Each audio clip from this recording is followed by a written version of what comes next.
Everybody is expecting that AI adoption will be limited by its ability to be integrated into customer workflows. And say, no, that's wrong. Customer workflows will evolve to take advantage of AI. Founder friendly, is that a good thing or is it overrated? I don't believe in being founder friendly. Wiz broke that triangle. It was able to sell at a high price a product that's really easy with pretty dumb salespeople. Oh, come on. You've never been on a board where there's been a board member who's prescriptive than that? I have, and I'm usually the one that stands up and asks them to shut up.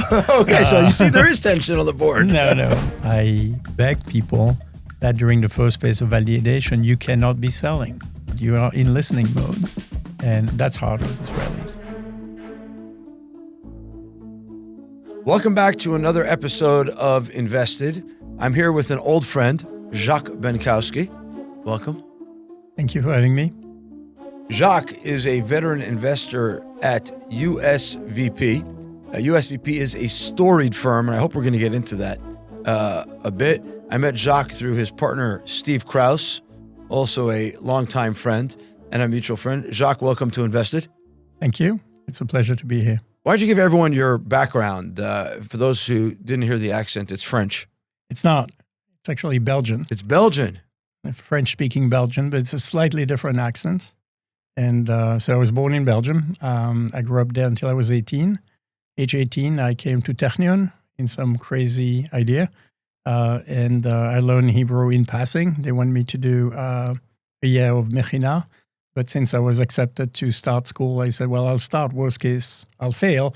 But let me start and see if I can make it. And I learned Hebrew in passing, and I still speak, as you know very well. Yeah. Technion, for those who don't know, is like the Israeli MIT, and Mechina is like a prep program you do for a year before they actually let you into university. Correct.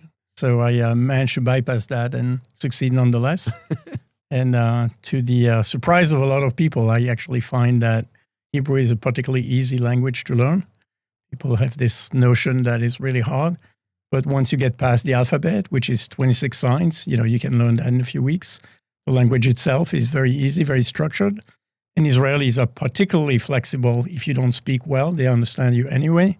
And so you can get fluent to a level that people understand you very quickly. And then after the Technion? After Technion, I went to get a master's and a PhD in the United States at Carnegie Mellon. At that time, I was more of a researcher type guy. Did a lot of academic research, wrote 30 technical papers. And then after that, went into industry, worked in a very large company in the semiconductor space. Which one? It's called ST Microelectronics. Not many people know it. It's the 5th largest semiconductor company in the world.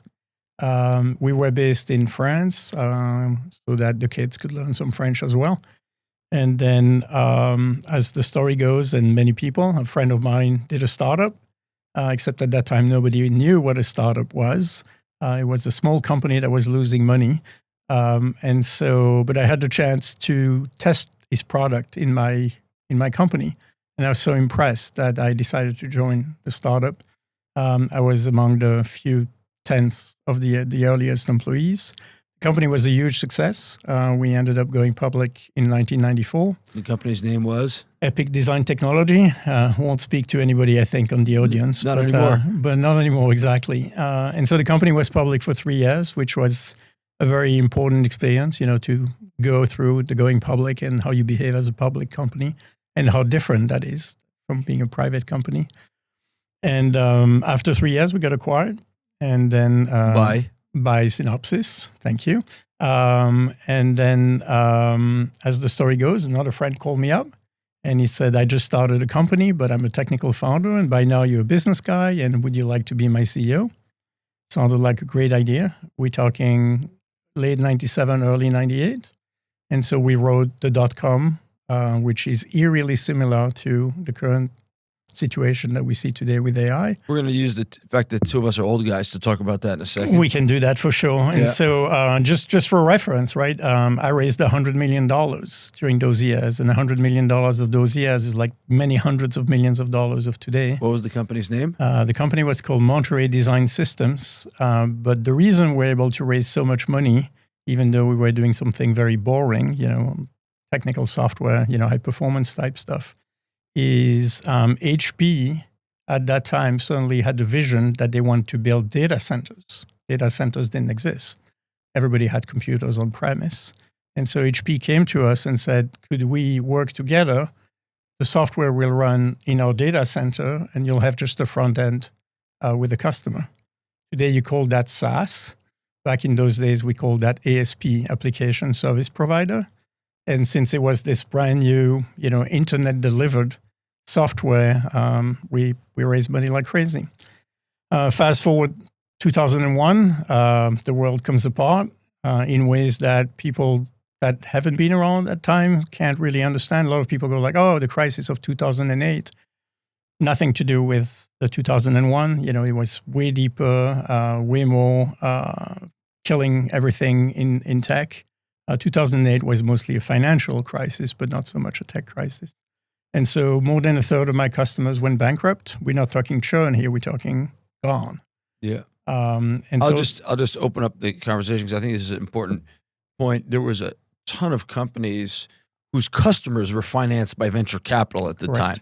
And ASPs was this whole class of companies. You had a pile of them in different layers of the stack. This was an ASP. Then there was Exodus, which was like a hosting facility, and on and on. I forget the name of the big one in Atlanta right now.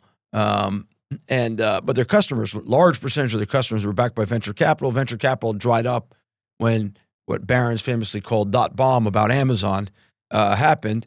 And then, a third of your customers just went bankrupt in 4 minutes. Correct. So go ahead. And so at that time, 2001, of course, no capital available, and my customers going away. And suddenly nobody was in the mood of using software that would run on very large supercomputers. And so the saving grace was buying another small company named Aristo, if we're naming everyone, which was run by a delightful gentleman called Simon Bloch, if you know him. Nice Jewish guy in Silicon Valley. And they had a product that ran on a PC. And so we morphed ourselves into that company and shelved our existing product because nobody wanted it anymore and became them. And with that, we were able to turn the corner. And that company was acquired by Synopsys again in 2004.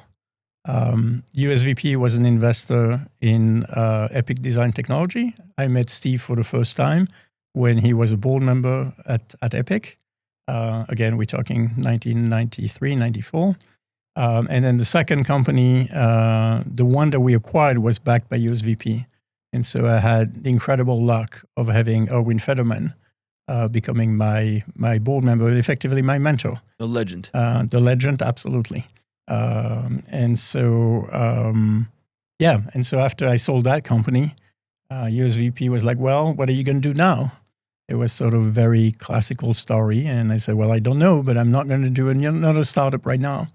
And so they said, well, why don't you come and hang out with us? So I hung out for a number of years. I did a job of being executive chairman of companies, which I tremendously enjoyed and gave me more experience in helping coach entrepreneurs without actually running the company. And then eventually USVP was like, well, what is it going to be? Are you going to stay or you're not going to stay? Around that time, we're talking 2008, 2009, everybody discovers Israel. Everybody opens an office in Israel. And USVP, who had been investing in Israel very early with companies like Compugen and Mellanox and Checkpoint, was miffed. Like, wait a minute, what is going on here? We were doing Israel. And so we had a lot of soul searching, and me knowing Israel very well, I was asked to figure out what we were going to do. And so we came up with this strategy, which doesn't have a good name. It's called Let's Not Open an Office in Israel. Yeah. I actually call it the frequent flyer strategy. Okay, fair enough. Under the notion that we were doing Series A and Series B, we weren't going to do seed in Israel. And so it was much better for us to position as a U.S. venture capitalist that understands Israeli companies, that brings the U.S. expertise to those companies, and be friendly with all the seed funds in Israel, Aleph included. And this strategy has worked extremely well, as you may know. And we've been very successful in deploying it. And we think it has a lot of legs to continue to do so. Okay, I want to unpack a couple of things. somewhat quickly. First of all, for just a historical record, um, uh, Jacques mentioned that USVP backed CompuGen, where a firm I was previously associated with as an investor. They were the money into first institutional money into Checkpoint, a small place called BRM. Had the original money, a few hundreds of $1,000s into Checkpoint, and then in the first half of the 90s, USVP and Venrock each put, I think it was $10 million each into Checkpoint in the early days. That became worth a lot of money. And I believe Erwin Fetterman led that as well and was on the board for a very long time, if my memory serves me correctly.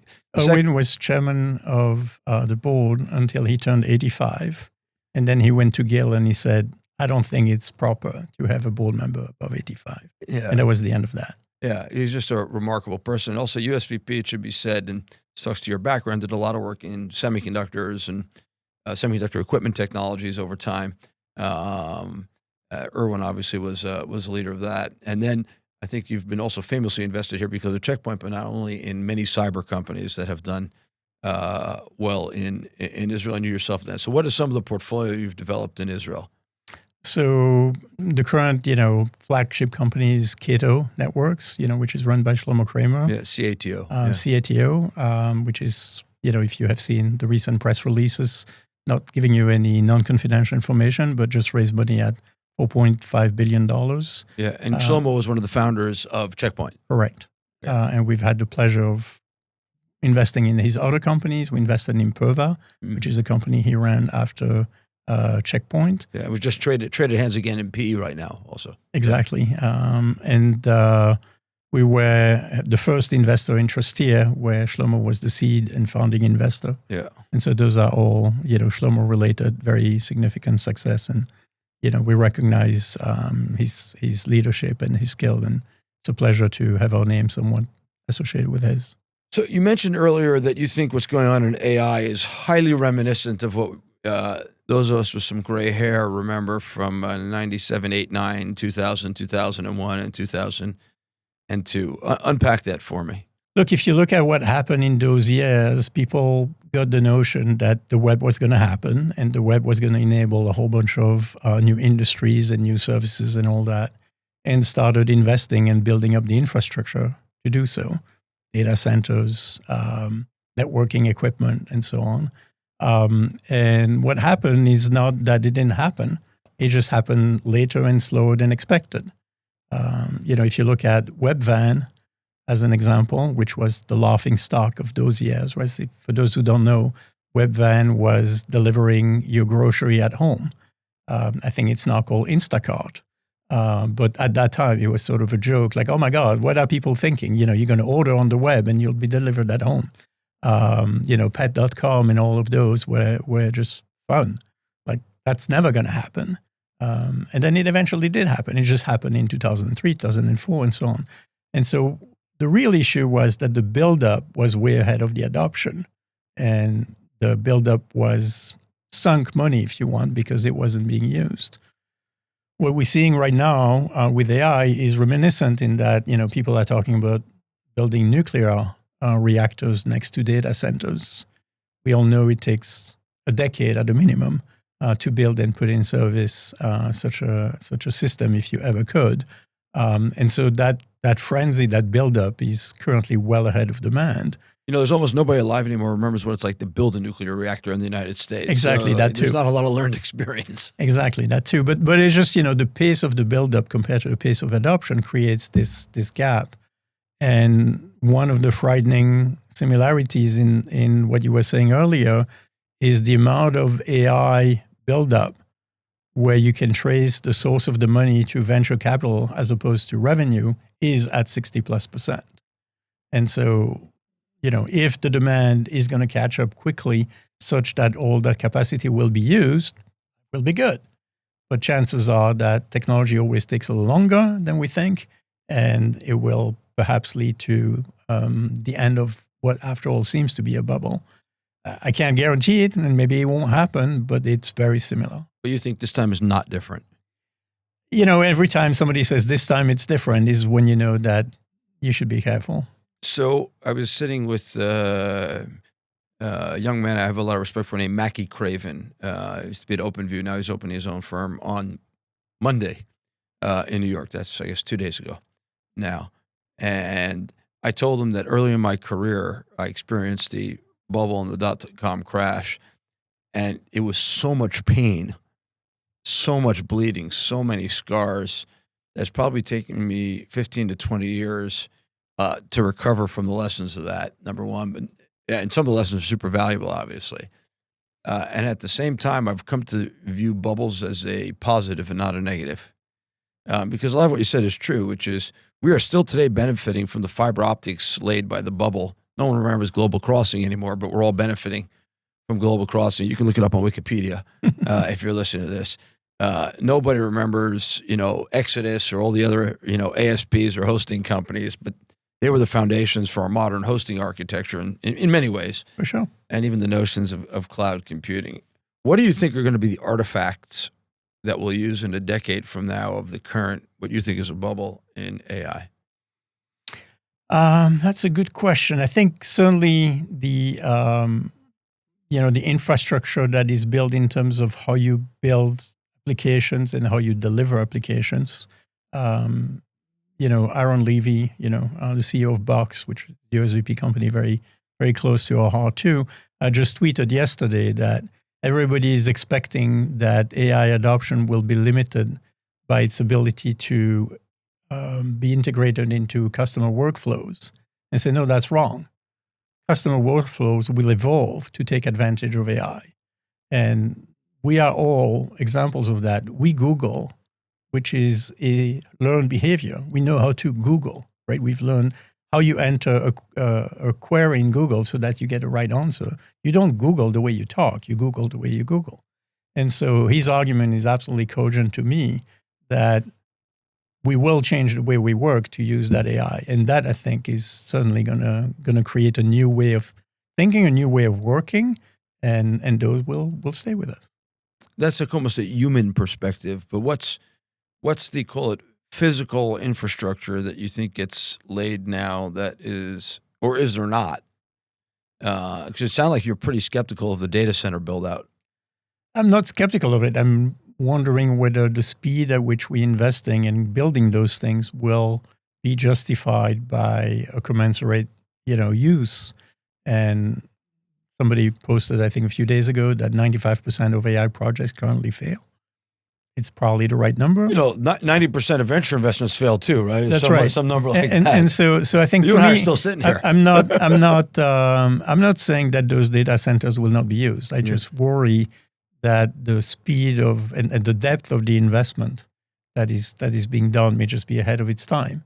Not to say that any of those data centers won't be used eventually. When you've been wrong as an investor, you've been too early or too late?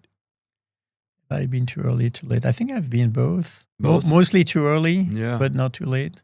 And when you're early in the market, it's very painful because it doesn't matter that you started early. Whoever started at the time that the market picked up is at the starting line together with you. Yeah. And so I've watched companies that sort of waited for the market for 2 and 3 years, only to have a new entrance in the third year, come up and take the cheese. You've been doing these Israeli investments for almost 20 years now on behalf of USVP. One of the things you said was that your goal was to make USVP the friendliest American fund for Israeli entrepreneurs. You pull that off? I think the word friendliest, I don't know if I used them, but maybe you Googled it and you found it. It's like you said, we learned how to Google. Yes, exactly. I don't know that we are the friendliest. I think I hope we are viewed as one of those that has the biggest value add in the particular context of Israeli companies that have this unique culture and have to enter the market. And what does that value add mean? Enabling them to understand the growth challenges in a way that we speak a language that they understand, which a lot of firms that are not so used to investing in Israel don't have. Cultural affinity? It's cultural affinity and especially helping them with their idiosyncratic weaknesses. Oh, what are those? What are those? Of course, we all know them. It's So the tell product. us. The product is amazing. Why do we need anything else? And so, sort of really understanding market entry, the whole notion of deciding on what your ICP needs to be, as opposed to just throwing the product out there and somehow they will buy. And what has been interesting is investing in Israel for 20 years, it is a behavior that was prevalent back then. Yeah. It's surprisingly not evolving. Like every generation of Israeli entrepreneurs seems to go through the same gap. It's not getting better at all? It's getting a little bit better. I think especially the supporting infrastructure is getting better. Yeah. But the the notion, which I think comes from the way they learn tech, right? Where there is no customer, right? The customer is the army. Is the army. Yeah. Let's make the best product possible, and that will be good. Yeah. So, but going back to friendliest, because I guess at some point you thought that was, is friendliness like founder friendly? Is that a good thing, or is it overrated? I don't believe in being founder friendly. Oh, okay. Actually, I'm not particularly founder friendly. I think just like any parent, right? If you're too permissive, you're not helping. Mm-hmm. And so I think it's all about being the best you can be for your entrepreneurs. And that doesn't necessarily mean be friendly to them. Including firing them. Not necessarily firing them. I always find that if you fire an entrepreneur, like for myself, I consider that a failure. I'm not saying I won't do it, but I failed if that's what the outcome is. We can expand on that. But it's about, look, this is not going to cut it, or this behavior will not allow you to scale. The way you behave will not satisfy a next round U.S. investor, and the likes. And so, sort of holding a mirror, that's something I learned very much from Erwin, right? You're never prescriptive. You never tell entrepreneurs what to do. I think it's a very important skill. You just show them, by comparisons and by holding a mirror to them, what the decisions they're making or the behavior they're exhibiting will result into. And so, and hopefully they get to the right conclusions by themselves. And when they don't? When they don't, I think you have to, just escalate and say, this is what's going to happen if you don't do X, Y, Z. And then, yes, you're right. In the extreme case, it may just be you'll never learn. And so sometimes you say, as a result of that, this company will never be able to scale beyond where it's at. And let's hire a banker and see what we can get for it. And sometimes you go, no, there's more to it. It's just this particular situation is a bottleneck that we can overcome. You said, so if you fire a founder, it's a failure. But sometimes you need another CEO there. You just do. I mean, that was common in the business when you and I were growing up in it. Right. The reason I say it's a failure, I mean that on myself, like it's my failure, because typically we're trying to invest in CEOs that we think will scale. Like if we know from the get-go that they won't scale, it's usually not a good idea for us to proceed. Sure. And so if we failure of early judgment. If we thought they would scale and they didn't, either we were wrong, like you said, failure of early judgment, or we didn't do our job, which is more the case of helping that CEO grow. Mm-hmm. Right? The job of the CEO changed completely every 18 months. Mm-hmm. And so it's our job to hold their hands as they go through that personal growth. And, as a parent, if your kid didn't grow, it's kind of on you that you didn't help them grow. Is it your sense, by the way, that things are speeding up now? We talked about kind of the money comparisons. In 99, it felt like the clock speed was fast. By the way, in first half of 2021, I didn't think I could compete anymore because you had all these guys doing Zoom term sheets in 24 hours. And I thought I was like an old geezer, unable to compete. Right. And now it feels like it's back again. What? Yes. And good thing that you didn't try to compete, because all those term sheets ended in pretty negative situations. Right? But now it feels like we're back to that again. I think we are very much so here. By the way, there's again a very Israel-centric bubble. In Silicon Valley also, I think, no? Within a very, very narrow part of the market. Here it's as a proportion of the market, right? It's more in cybersecurity than not. But cybersecurity being such a large part of what's going on here, as a percentage of the market that exhibits that, here it's very widely, that kind of behavior. In the US, it's really, the eye of the storm of the AI stuff, people getting hired for tens of millions of dollars and all that. It's a market in which we don't play. But other than that, it is more here. And I think it is creating another generation of overfunded companies that will have to either grow into their valuation, as we say, or they will have some trouble. Yeah, I think Wiz has lit up people's imagination here. It does, and it's unfortunate because, I spent a lot of time analyzing go-to-market and so on, and to me, Wiz was a mystery. Like, it broke every rule that I have for myself, and in trying to understand intellectually what do I not understand that allowed Wiz to break all the rules. It sort of forced me to, at least for my own use, to come up with what are the characteristics that Wiz had that allowed it to do that, and then map other companies and explain to them whether they have a chance to be Wiz, or they just try to attach themselves to the name, but they don't have those characteristics. Okay, one second. So tell me, what rules of yours do you think Wiz broke? So, one of the rules that I have is that you cannot grow a sales force past a certain speed. If you grow it faster than that, what will typically happen is the sales force will be extremely unproductive, will be very inefficient, will not have a chance to learn the product, will not have a chance to learn the methodology, and you end up with, lighting money on fire, but not creating the kind of traction you should. And so Wiz just grew faster than any company I know, than any company we know, despite having to hire salespeople to sell. And so how did they, get that kind of growth rate, hire all those salespeople, put them to work and create the kind of growth that they had was a big question for me. And I think if you look at some of the concepts that I work on, sort of creating a relationship between the friction of the product, the price at which you need to sell it at, and the type of salespeople that you have, Wiz broke that triangle. It was able to sell at a high price a product that's really easy with pretty dumb salespeople.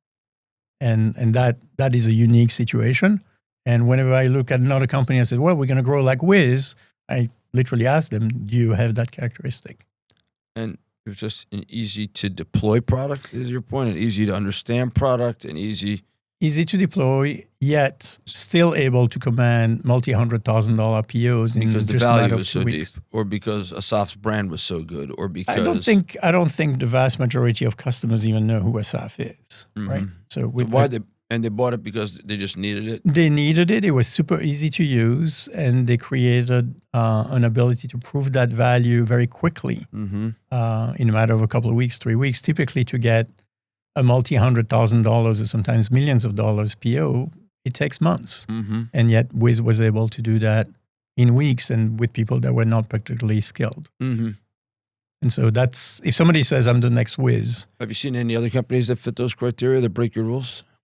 Not really, not yet, no. What's the normal pace that I can grow my sales force? You have to look at the speed of your time to fully enabled. And if you can teach your people how to sell in 3 months, then you can grow probably 3x year over year. If you need 6 or 9 months, then you kind of top out at 2x. And the reason is simple. If you double your sales every year, and the money that you spend on your sales force to create that is wasted half of the year in teaching people how to sell, your burn rate is astronomical if you try to grow any faster than 2x. So I have here your book. You do. Called The Market Entry Strategy. Right. Charting your course to early stage venture success. This is the outgrowth, right, of seminars. Correct. That you gave. How many people took those seminars? Right now, of the people whose email address I have is over 5,000. Over 5,000. Are they all founders, or are they? Mostly founders. Sometimes some people bring the entire team. A lot of VCs come too. So yes, but they're founding teams, let's put it this way. Okay, so it's only live, right? You cannot YouTube it or anything like that. You can't YouTube it. You have to come to Jacques live. Right. Why? Because the amount of material that is delivered in the seminar is so intense that unless you pay fully attention for the whole 2 hours, you're going to miss 90% of it. And when people watch YouTube, they're always doing something else at the same time. Is it free or paid? It's free. But you want to make sure people are paying attention. I want to make sure people are paying attention. Nobody's slacking off in class. Nobody's slacking off in class. Right. Wow. And usually, do people have to turn on their cameras when they're on the seminar? So it's, except during COVID, it's not on Zoom. It's live. Face-to-face, yeah. It's typically cohorts of 100, 150 people. I do it in Tel Aviv almost every quarter, and that room fills up within hours of the registration being open. The feedback that I get is people love it. And to the point we were just talking about, the biggest criticism they have is like, it's too much. It's too much material in 2 hours. And so the funny thing that has happened, very surprising at the beginning, is people come more than once. I see the same faces. I have one guy that came 4 times already. Really? And when I ask why, they say, well, as the company evolves, I pay attention more to certain segments of what you teach. And so it's really, as people say, it's humbling, but it's not humbling. It's a real pleasure to really see people recognize the value. And I'm only doing it for that. I mean, there's obviously no money in that endeavor, as you can imagine. Is there deal flow? Not really, no. There isn't really deal flow. The only, USVP is not seeking deal flow. We get most of our deal flow inbound. Mm-hmm. What it does do is when I meet an entrepreneur that has been to the class, the quality of that first meeting is an order of magnitude better. Interesting. Because they have a frame of reference that is the one that matters to me. Very often they've adapted their business plan to match what I teach. And so the mind meld happens very fast. And it happens actually, I would say, 20-25% of my first meetings now are entrepreneurs that have been to the class. Pitch the book in 60 seconds. So the book is based on the notion that in a world that is awash with venture capital, your problem is not to find a customer that wants to work with a startup, but to find a customer that wants to work with you and only with you, a customer for whom you are unique, specifically able to deliver something that only you can do for that specific set of customers.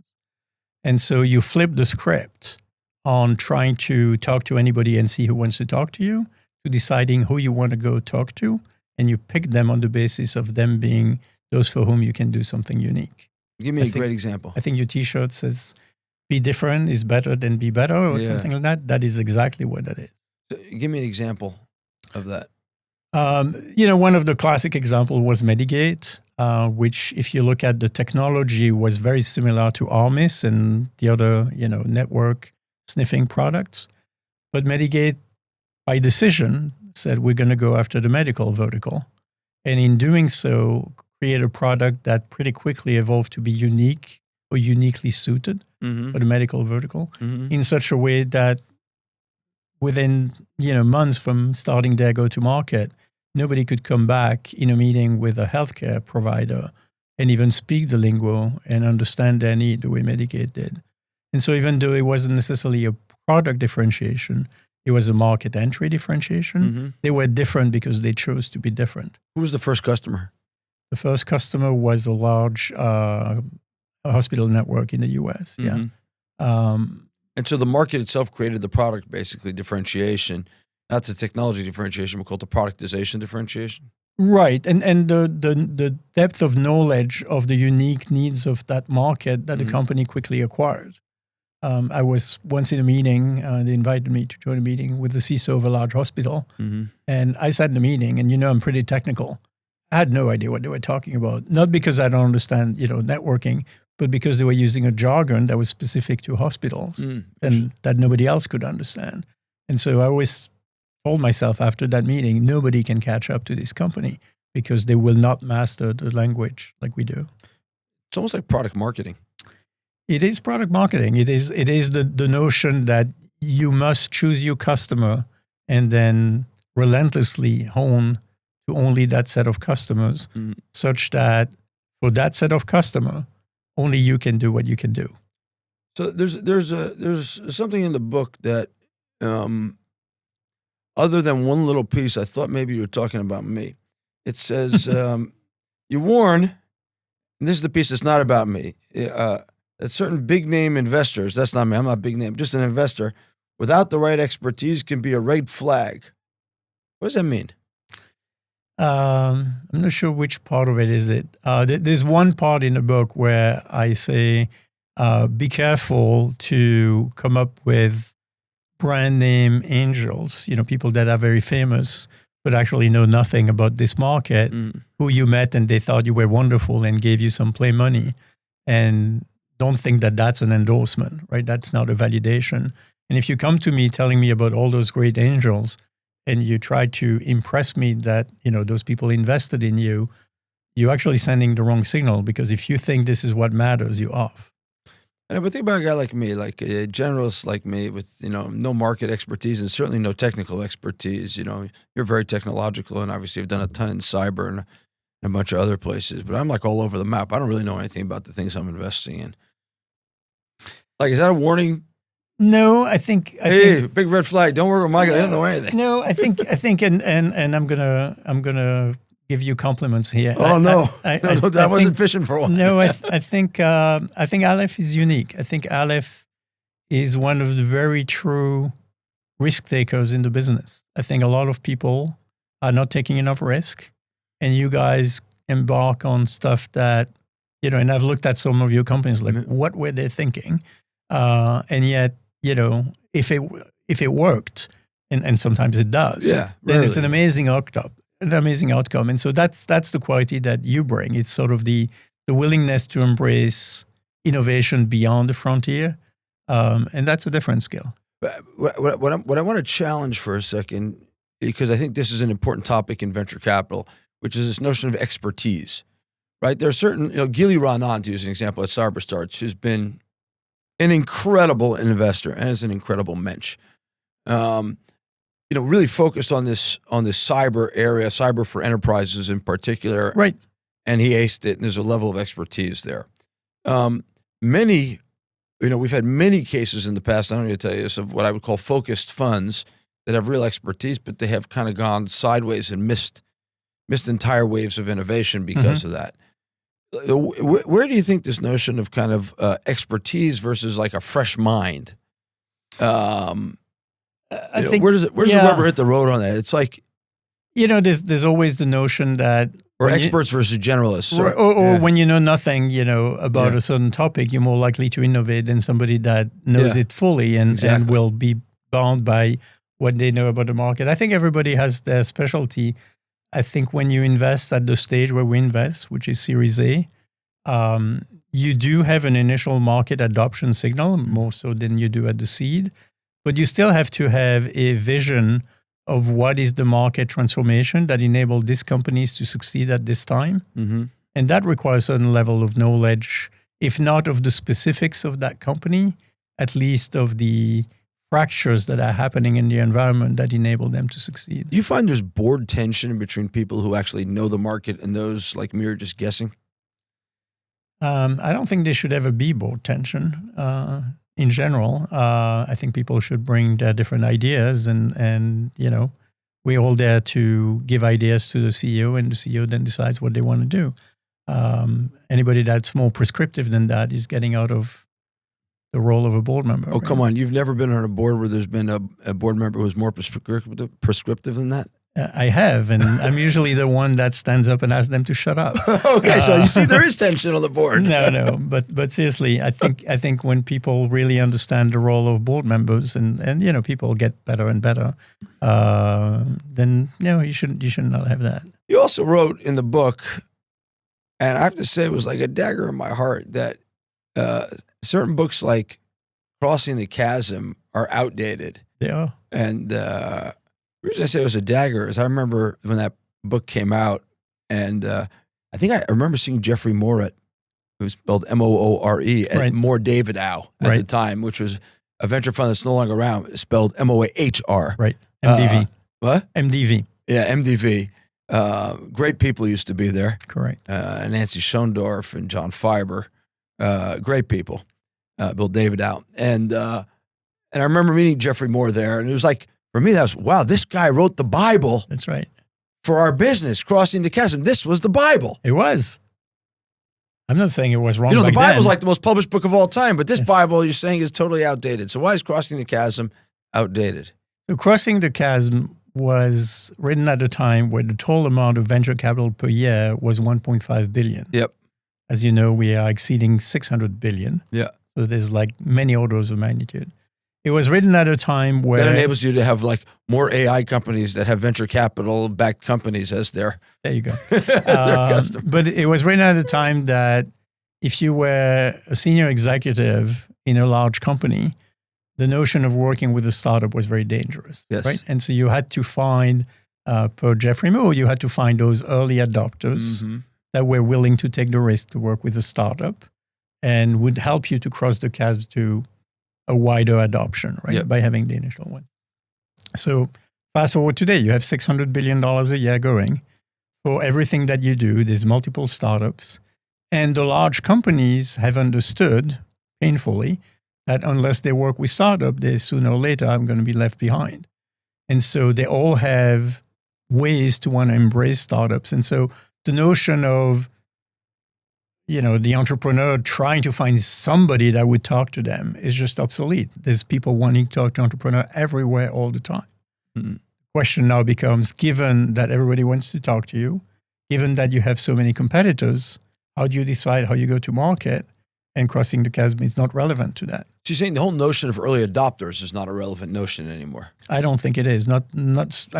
You always have somebody that moves a bit faster than others, but you will not have the problem that you can't find somebody that will want to. But that's what I was going to ask. Is it just that the time schedules have compressed, or has the foundational definition changed? Because there's still not an endless number of companies that will take early bets on early stage companies. In fact, today came out a column that we run, I think it's every couple of weeks, called Unpopular Opinion. Okay. Where the CTO of one of our companies, her name is Mai Walter, said that one should not sell their products early to startups. It should go to enterprises, which is a little bit of like this early adopter thing. Find an early adopter in the enterprise. And, they're selling stuff that kind of closes the loop for AI, AI models and AI coding in particular, to kind of test your code in the runtime. So it feels to me like just the time schedules have collapsed, but this notion of early adopters is still super relevant, at least in enterprise-ish land. I think you're correct, but I think for me, the early adopter is somebody who has a problem that you can solve. And if you can find the people who have a problem that you can solve, they will be your early adopter. You can't, do a wide marketing and hope that everybody's going to fall off the tree and be ready to embrace you. The super precision decision of figuring out who your customers should be, and that is your decision to make, should yield plenty of early adopters per that definition, because you're solving the problem they have. Is it just that the early adopter public is larger, maybe? I think you have early adopters everywhere. Everywhere. And that's different than it used to be. You know, like if you, when you and I started, if you had 3 or 4, Fortune 500, you were like, oh my God, right? Unbelievable. And now, every deck of a Series A startup has a few Fortune 500 in it, at least in their pipeline, right? They're not having a problem finding somebody that wants to talk to them. The problem that they're facing is unless they focus, they're going to end up with a bunch of customers that want different things from them. And eventually, given the level of competition, they're going to not make it. So, and your framework, just to state it, is there's a large number of customers there. You can have too many customers, and therefore you need it focused on a certain type of customer, either a vertical or people with the same requirements, et cetera, just to make sure you don't get pulled in 100 directions. You need to find the customers for whom you can not only solve a problem, but only you can solve a problem. You want to create that differentiation, and you want to hyper differentiate in the early days, such that market entry, that first few set of customers, is easier and also devoid of competition. Right? If you keep it too wide, then you're going to be in bake-off against 4 other startups. Stay out of the red ocean, stay in the blue pond. Well, find a tiny blue pond if you need to, but make it blue. Yeah. That's a little bit like Peter Thiel's thesis around stay away from competition, do things with no competition. Yeah. Right. So one of the other interesting things was you seem to write that if you kind of do this, then you can get early acquisition offers. Is that a good thing? Not necessarily, but every company that has been successful, had acquisition offers before, right? Like nobody got to $1 billion outcome without having multiple offers along the way. I got to think about that. I'm not sure that's true. It's only been true in my career. I do less enterprise than you do. Yeah. No, there's no nobody knows about it. Nobody knows about you. And then suddenly, you have a huge offer. People know about you. And yeah, I think that's true. Yeah. I always say one of the reasons to talk to investment banks is that the promiscuity helps that people know about you. For sure. Yeah. So is it a good thing? It's not a good thing. It is what it is. And, for some situation, it is the right thing to do. For others, it's not. But whether it's those acquisition offer or an easier path to getting the next round of funding, the one thing I really care about as a board member, as an investor, is lowering your cost of sales. Yeah. And if you penetrate a market in which you are the leader in that tiny blue pond, your cost of sales collapses. Mm-hmm. People call you. You don't have to chase every you resonate POC. in an echo chamber. Correct. Where people talk to each other. Correct. Yeah. People wouldn't think of doing an RFP in the space where you're relevant without you. And so instead of spending all this money trying to do marketing and chasing where perhaps somebody is looking for something, people start coming to you in that micro segment. How do you think about, it's the wrong word, but how do you think about PR? And PR is the wrong word today, but it's kind of getting brand recognition in this, what you call micro segment or blue pond today. I think in that respect, it's the same as before. The focus is the difference, right? If you think that, for example, a conversation I have with my entrepreneurs, they have a funding announcement. Yeah. And, they want to get in TechCrunch and Calculist and all that. And I'm like, let's step back here for a second. Why do we do a press release? What is the number one reason? We want to get new leads. We want to get customer to know that we exist. So the only framework in which we care to create a wave is in the specific industry that we target. Mm-hmm. So let's try to get an exclusive with crazy industry magazine and get an article there about an announcement. The TechCrunch, it's good to tell, your cousins and your parents and all that you got funding. The customers don't care. By the way, I've one of the things I've discovered in my career is actually how important that is to so many people to tell their parents and cousins that, hey, Mom, I was in the newspaper. It's particularly bad in Israel, I have to tell you that. That's a good segue, by the way. So you've been coming here as an investor for about 20 years. And you come here often as an investor. You've been here during the middle of this war that we're in now, and I'm sure in other things. What keeps bringing you back other than your Hebrew? It's, great technology, great people, great opportunities. And more people recognize it, which makes it more competitive. Right. Isn't it pretty stunning just how many people have turned up since this war started? Like the market's become super saturated. I think, there was clearly been the Wiz Effect. I think the war is a non-event from an investment standpoint. I'm sure it's traumatic for the people that live here. But from an investment standpoint, it just meant people couldn't travel for a couple of weeks. Yeah. Those that actually travel, even when it's a little scary to others. But it's a non-event. And so if you're looking at the acceleration, the new bubble that's getting created, I think some of it is the Wiz Effect. It's been other quite remarkable exits as well outside of a Wiz, not necessarily 32 billion, but $1 billion here, 2 billion there, 3 billion there. People recognize the value of the startups that come up here, and we do too. I love the term you used that the war is a non-event from an investment perspective. What do you mean by that? It literally doesn't matter. It literally doesn't matter. It literally doesn't matter. Yeah. Like nobody says, I'm not going to invest in Israel because they've been at war, or I'm not going to invest because, there could be another war or whatever. Israel has shown over and over again, and, you could have a whole holistic debate whether that's healthy or not, but that it continues to operate no matter what happens. And so the investors have reacted accordingly and like, okay, well, given that I can talk on Zoom with somebody that's under, missile attack, they just need to move to that other room and then continue the conversation there, then I don't care, right? Yeah. I mean, it's a learned behavior. 20 years ago, in the middle of, I think what was the operation in Jenin, I kept telling the press that the problem is NASDAQ, not Nablus at the time. And it feels like the same thing. I just haven't found a catchy phrase to describe it right now. The problem's not Gaza, it's flights, but it doesn't rhyme as well. Yeah, no, look, I think there's a number of people like that. I certainly don't want to sound like I blame them that feel like it's unsafe to come here. You know, their partnership insurance doesn't cover them. Yeah, you know, their spouse is freaking out at the notion that they do that. Like I was, you know, interviewing somebody to join as an executive in one of my companies, and they withdrew their candidacy because they told their significant other they would have to be in Israel often, and it was sort of a marriage breaker. And he said, my marriage isn't worth, you know, taking this job. And he withdrew. So, you know, I respect people that do that. Sure. I think, you know, I remember when I moved to San Francisco, some people said, oh my God, it's really dangerous because you're near Oakland. Right?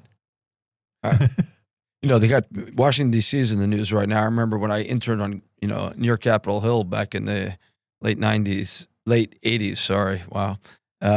You know, you got to Washington, D.C., you came down Georgia Avenue, and on the right side, welcome to the nation's capital, Washington, D.C. On the left, the first store was Caskets.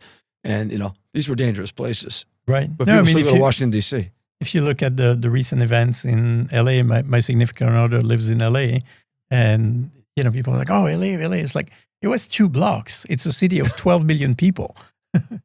Yeah. So, you know, people have a perception of danger, which is disproportionate when they're not used to that specific danger. Yeah, I think more now, right? Because of social media, everything is amplified, you know. No, but it's like, you know, oh my God, you're in missiles. And it's like, yeah, I've been here under missiles, and it's not like you totally don't care, but you don't care very much. Yeah. Right? So I was woken up by the Houthis this morning.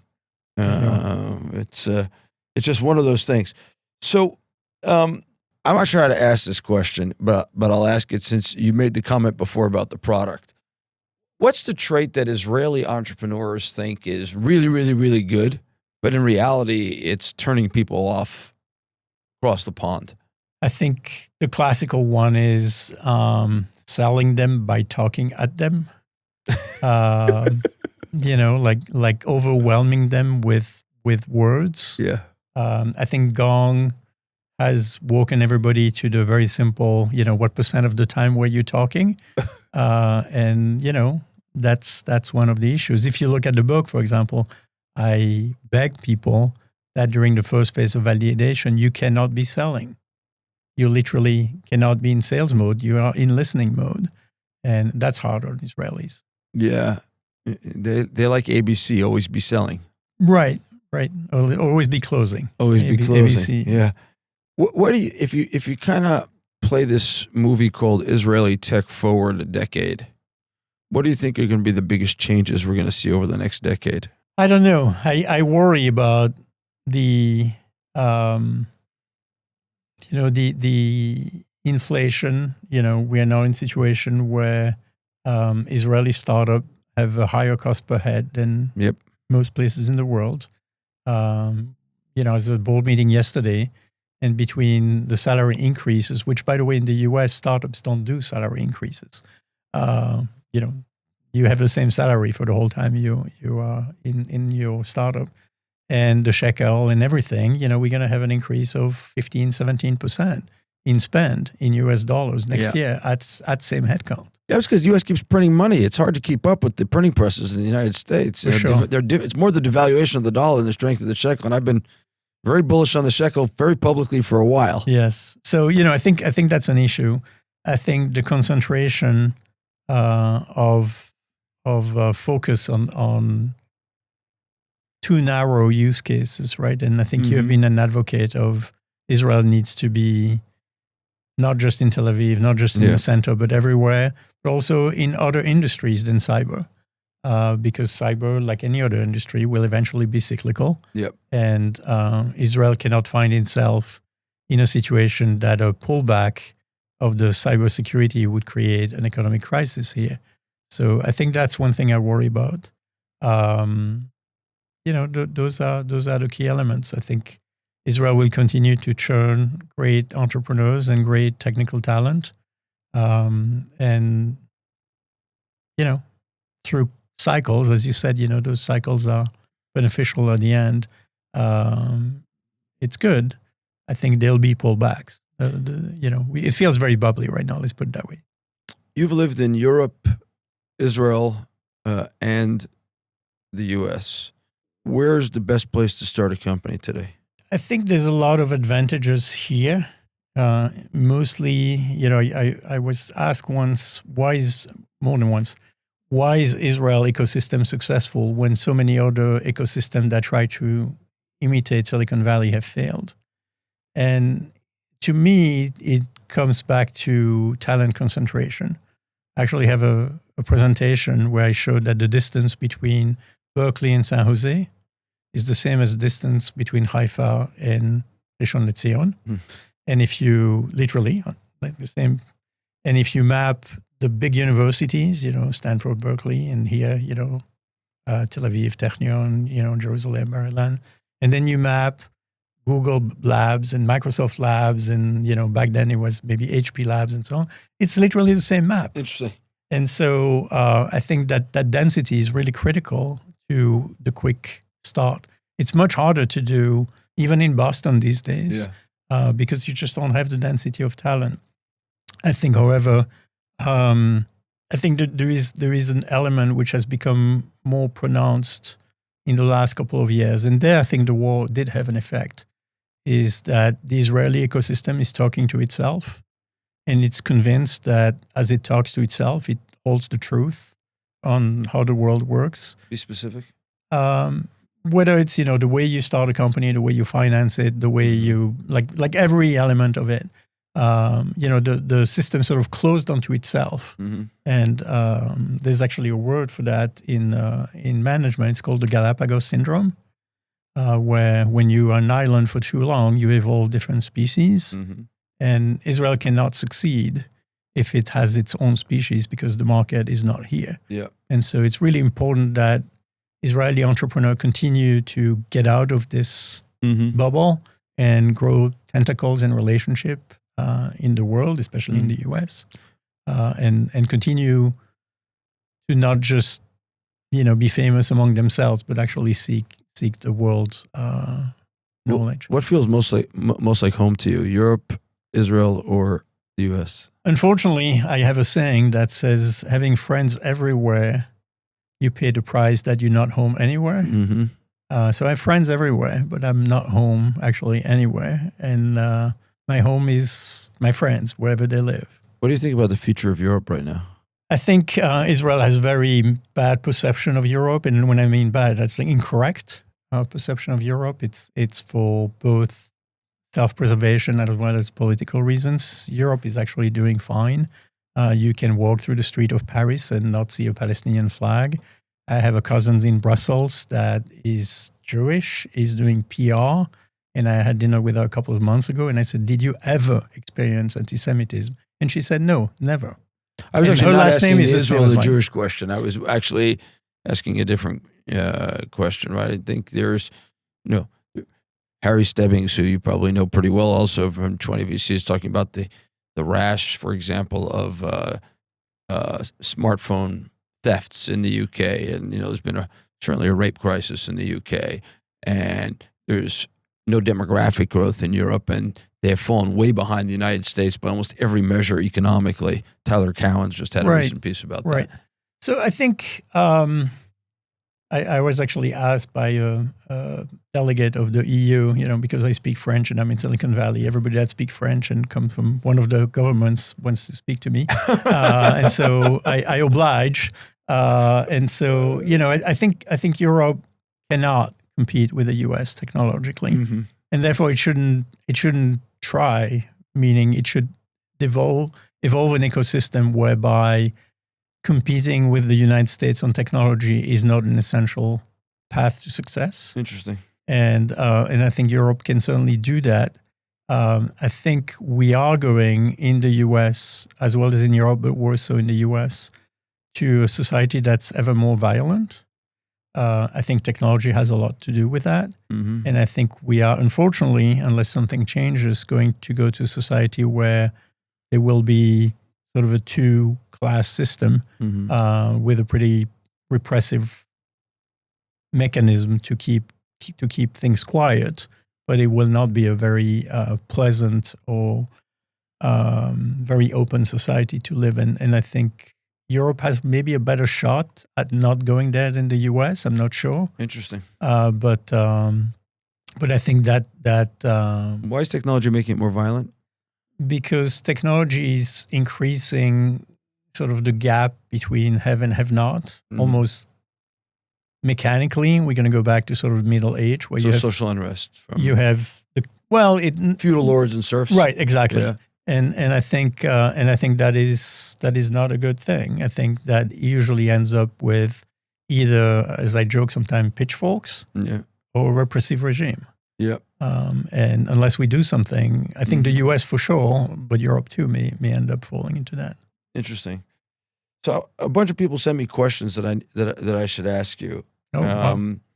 So Uri May, the CEO of Hunter, said, you have extensive experience as an executive, and we talked about the board before. Where has your knowledge as an operator hurt your performance as a board member? That is a good question, Uri. I knew Uri would come up with a good question because he's an uber smart guy. I think one of the important qualities of a board member is to not know the details, because you want to create a contrast between the entrepreneur that does know the details and has a hard time seeing over the hill, and board members should be the ones like looking over the hill. And I think by being an operator, I'm perhaps too facile in the details, and therefore may fall into that trap. But it's a very good question. I hadn't thought about it. The parallel question comes from our friend Steve Krause, which is, which founder changed your mind the most, and what was the lesson? Wow, you got really good questions. Now, Steve's a smart guy. He's been around the block a few times. He has. I don't have a pass on that. Huh? I'm trying to think. I think there are people that have succeeded in situation where I thought it was mission impossible, and they somehow pulled it out in a way that I couldn't foresee. Okay, give me an example. I don't have one. I have the feeling of the example, but I don't have one. It's Mickey Boudai, who said, what made trusteers survive 2008 financial crisis when so many others? But you said it wasn't a big deal of financial crisis. So. But it was for Trusteer, because Trusteer had 100% of its customer base being banks. Right. I think Trusteer just hunkered down and stayed the course, and it was very touch and go for a while. I remember some really discouraged conversation internally. Externally, people think Trusteer was this magic company that it did pretty well in the end. Did very well, but like was this magic? Had a good return on Trusteer, right? Very good, yeah. but was like a perfect company, right? Because we did the Series A and they never raised money after that, which is remarkable. But around that time it was touch and go, and I think just focusing. But I think Trusteer succeeded and Mickey succeeded like the expected way. It's a classic entrepreneurial success. If you're asking me one that was really not classic, I don't have an example, but I have the feeling of it, that there are entrepreneurs that I go like, this will never work. I don't tell them that. But then it does work. Okay. Who did you think wasn't going to work? We had this company in the United States that was building a semiconductor procurement system. And it was really struggling with the business model of, who do you charge? Do you charge the buyer? Do you charge the seller? For a while, he was experimenting with, we'll just have a platform and there'll be ads on it, right? Like it was an ad model. And I was like, oh my God, none of those really. And, we stayed the course, and the entrepreneur was very, very much connecting with the customer base. Like he was really a trusted advisor to them, and then kept the company on cash flow break even because we knew we couldn't raise money, and somehow grind it out, and slowly, very slowly, every board meeting at that point was, why don't we grow faster? Go ahead and burn money. And he was like, I don't know what to do. And he got it to $70 million in revenue and profitable. sold the company for $700 million and a 57x for USVP. Can't beat that. So what is the most interesting question I've gotten in a long time? Steve, our friend, said, how does multiple decades of owning a sailboat in San Francisco Bay increase your personal IRR? Oh, it does. It does. I just assume it keeps you sane. It keeps me sane, but the amount of learnings that you have from running a competitive sailboat in terms of strategy, team dynamics, like every outing is a lesson that you can bring back into the company. I was going to use it earlier, but I didn't, so let me do it now. The perfect example of being too early to market is starting a race and you're in the lead by like miles, and the wind drops.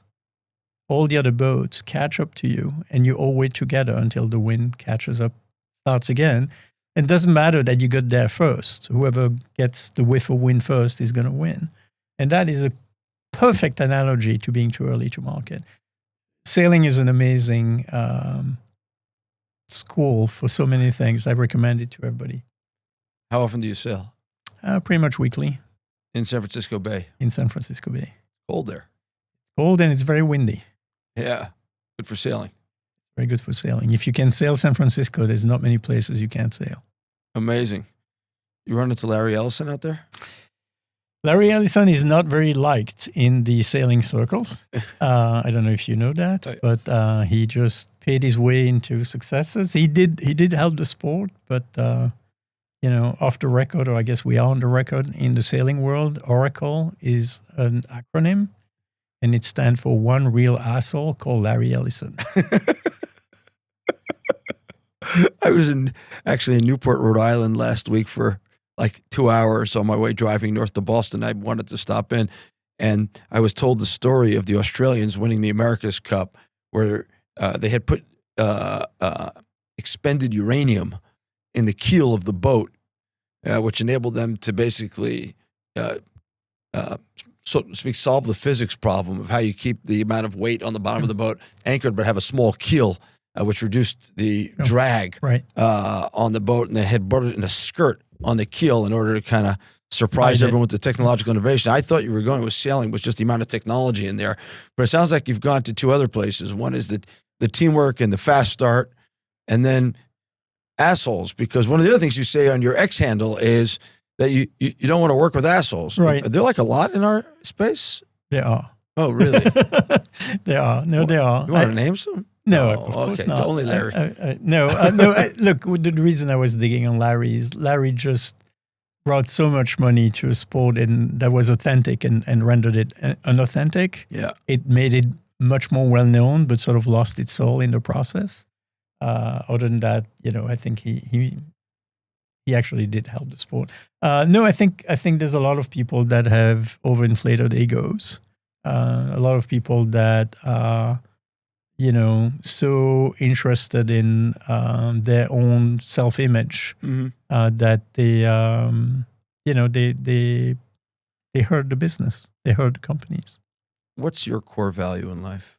I think it's to do the right thing all the time, or at least as much as I can. And I think if you do that, then over time it pays off. I'm a big believer in karma, and especially professionally. And the way I define karma, not in the spiritual way, is two people are meeting in a cafe right now, and one of them is saying, Michael Eisenberg is a great guy. That will help you in your career, right? In some way that adds up. And so if you do the right thing and people think highly of you, that karma does come back and help you. So do the right thing is my core value. Jacques, thanks so much for joining us. Very good. Thank you. If you enjoyed this episode, please rate us 5 stars on Spotify, Apple Podcasts, or wherever else you're listening to us. And please do not forget to subscribe to our YouTube channel. Thanks for joining, Jacques. Thank you.